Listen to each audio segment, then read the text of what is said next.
በዚ መገድ ዝተዳለወ ዓይነት መግቢ ንሓንጎልና ሰሓቢ ስለ ዝኾነ ድማ ዝያዳ ትበልዕ ከምቲ ስቴፈን ጉየነዝ ዝተባህለ ንምትእስሳር መግብን ክብደት ምውሳኽን ዘጽንዕ ኪኢላ ስነመትኒ ዝበሎ ናይ ገዛእ ርእስና ድኽመታት ኣብ ምዝማዝ ኣዝና ነፊዕና ኣለና ብምባል ይገልጾ።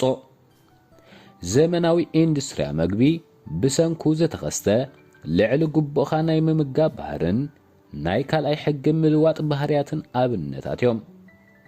ሰሓቢ ግበሮ ሓደ ዕድል ሰሓቢ እንተኾይኑ ከም ልምዲ ክትሃንጾ ዘለካ ተኽእሎ ልዑል እዩ። ከባቢኻ ተዓዘብ። ሕብረተሰብና ብልዑል ምህንድስና ዝተቐያየረ ክውነት ኣብ ዘለዋ ካብታ ናይ ኣቦሓጎታትና ንላዕሊ ትስሕብ ዓለም እዩ ዝነብር ዘሎ።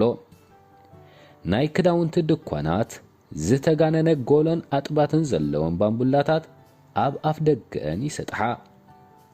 ማሕበራዊ መራኸቢታት ካብታ ኣብ ቤት ጽሕፈትና ይኹን ገዛና ንላዕሊ እንረኽቦ ፍቕሪ ይልግሰልና። ናይ ኢንተርነት ወሲባዊ ፍርያት ኣብ ሓቀኛ ህይወት ብዘይሕሰብ መገዲ ስምዒት ዝቕስቅስ ቪድዮታት የርኢ።